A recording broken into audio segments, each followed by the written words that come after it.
Right, turning now to the all-important weekend forecast. Parts of our area are under a winter weather advisory. Chief Meteorologist Nick Gregory is here to time it all out for us. The weekend, it's upon us, Nick. It is upon us, and the rain will be upon us soon, too, but milder temperatures will come with that rain, Natasha. Just until that happens, we have a worry of some ice to the north and west because look at these temperatures there. 26 at Poughkeepsie, it's 30 at Sussex, over to Bridgeport, 33 White Plains. We're still 43 in Midtown, though, then back to the 30s and 20s across Long Island. Wind right now, calms, trying to come around to the south. Probably could just be a calm wind most of the night, but the precipitation is on the move. It's coming in from the west here in these little pink areas. Those are areas of some freezing rain. The area of high pressure that gave us the dry weather, that's moving offshore.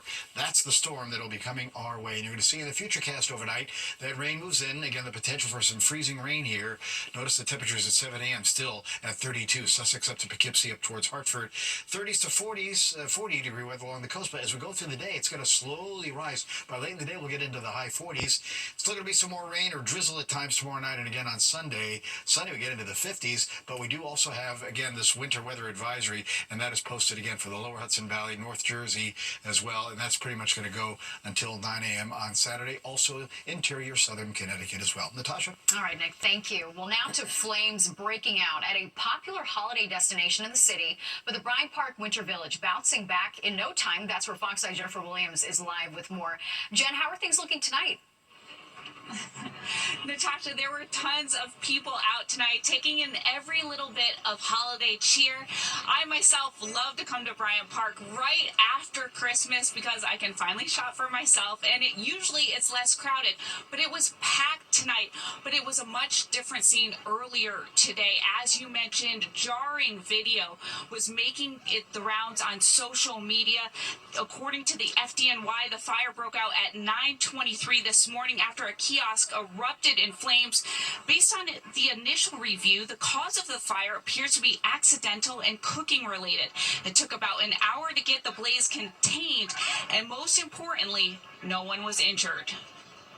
There was slight damage to the adjacent kiosk, and there was some heat impingement on the roof of the ice skating rink behind the kiosk on fire.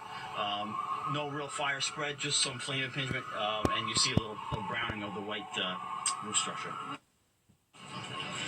The Winter Village was back open to visitors shortly after the situation was under control around 10 a.m. with a metal gate blocking off the charred area. There were plenty of people soaking up the last bit of Christmas spirit, some with hot chocolates in hand and some with skates on their feet for a little ice skating. No one was too concerned about the fire, but everyone was relieved. No one got hurt. I actually spoke to someone who saw the fire earlier and was showing me videos of the blaze on his phone. I figured it was under control because, again, we came and got hot chocolate like right before it, while it was happening.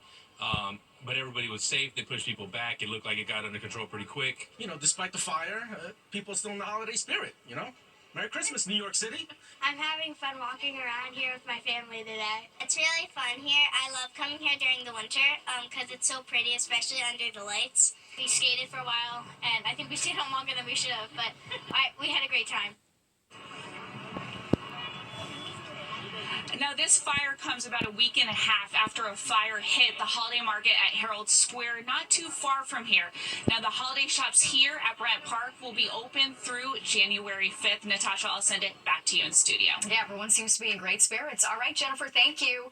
Well, work continues tonight to fill a massive sinkhole on I-80 in New Jersey. Sky Fox was over the scene earlier. Look at this. The eastbound lanes are still closed, causing long delays as drivers are forced to take detours. Officials say an abandoned mine shaft under the road actually collapsed, creating a hole that's 40 feet wide.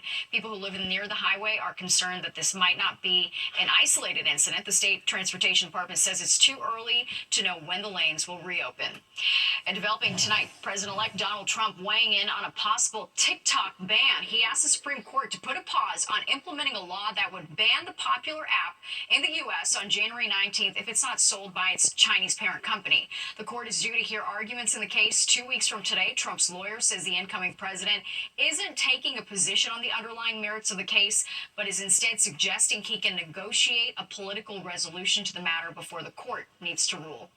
And some sad news from the sports world. Legendary broadcaster Greg Gumbel has died at the age of 78. His family says that he was surrounded by loved ones when he passed away peacefully following a cancer battle.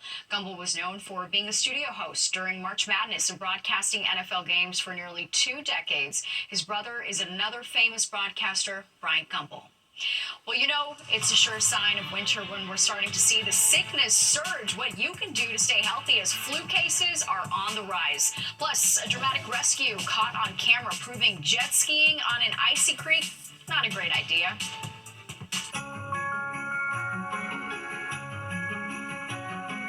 Hi, this is Private First Class Carter with Truck Company. I'd like to wish my family in Brooklyn, New York, happy holidays. The 10 o'clock news. Now to a water rescue on Long Island where a woman did not hesitate to jump into action after a man fell through an icy creek. Fox 5's Jody Goldberg talked to her about what went through her mind as she grabbed her paddleboard and started to trek across that ice. Kayla Masato still doesn't know this man's last name, but she managed to save his life. We were just hanging out, being lazy on the couch day after Christmas. We were just relaxing, watching a movie, and out of the corner of my eye, I saw a jet ski in the creek, and I was like, that's odd because it's all ice. And then he stopped. You could see the trail he came from the end of the creek. Her yard backs the Poospatuck Creek. She said all was okay until it wasn't. Then I was like, oh my gosh, he's going down. He's going to be in the water. 2 seconds later, he was in the water. Kayla, be careful! Kayla, who's a saleswoman by trade, not a swimmer, grabbed her paddleboard and started to run. He was just like, get me out, oh my God, it's sinking. I said, I got you. You can see the people standing on the dock, reeling them in with a rope.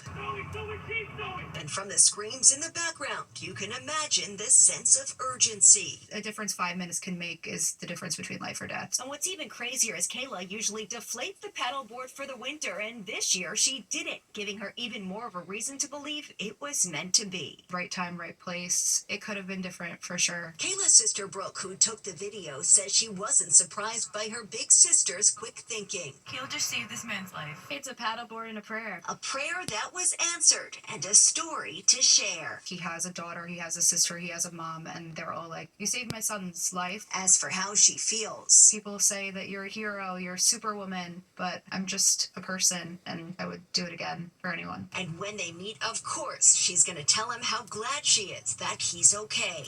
In Mastic Beach, Long Island, Jody Goldberg, Fox 5 News. Wow, thank God for her. Well, new data from the State Department of Health shows cases of the flu and RSV are exploding in New York. It confirmed cases of both respiratory illness jumped about 75% during the first 2 weeks of December across the state. More than 4,300 cases of the flu were reported in the city and more than 3,600 across the rest of the state. Hundreds of people have been hospitalized. Health officials also say nearly 5,000 cases of RSV were reported in the city during that same period. Now to that big lottery jackpot. Tonight's Mega Million drawing is estimated to be worth $1.2 billion. Fox 5's Richard Chico has caught up with the people ready to spend $2 on their dreams. As if a $20 million jackpot wasn't enough, the race is on tonight across the tri-state. Don't buy any tickets, I got it already. To win one of the largest jackpots in Mega Millions history, a whopping $1.2 billion. Good luck, good luck. What I'm going to do, what I want to hit first, I'm going to pull up to work in a Lamborghini. And then I'm going to actually just go on a long vacation. First thing, pay off mom and dad's house. That's number one. And then get my own house. Yes, everyone playing at O'Neill's Country Store in Mamaroneck has that now $2 on a dream mentality. The gotta be in it to win it people, the dreamers. Even those that can't wait to share the wealth. I'd probably figure out exactly who in my family got what. I'd probably dole it all out. Because I don't need that kind of money. But it would be cool to take my closest friends and my family, and everybody gets 5%. Then you have the folks who feel strongly about where they play, so much so that they're willing to drive more than an hour from all the way in New Haven, Connecticut, to buy a $2 ticket. I think my chances are better in New York. But according to the so-called lottery experts, it doesn't really matter where you go to play or how you play the Mega Millions, whether you do a quick pick or pick your own numbers or play on any of these machines in the local bodega. It's simply the luck of the draw. But that's not stopping all the superstitions. We walked by and I saw the sign and I was like, that's a sign, we need to play. Me winner. So before we sign off of this story, you'd have better odds of becoming the next president of the United States than hitting this $1 billion jackpot tonight. But a new year is on the horizon, so why not take the chance? And if you do win, remember that Richard Giacovis from Fox 5 is your long-lost cousin. Of course, Richard would say that. Well, preparations are in place to ring in the new year, but we're now learning one popular event is actually canceled. Why organizers say they're changing course on the Central Park drone show.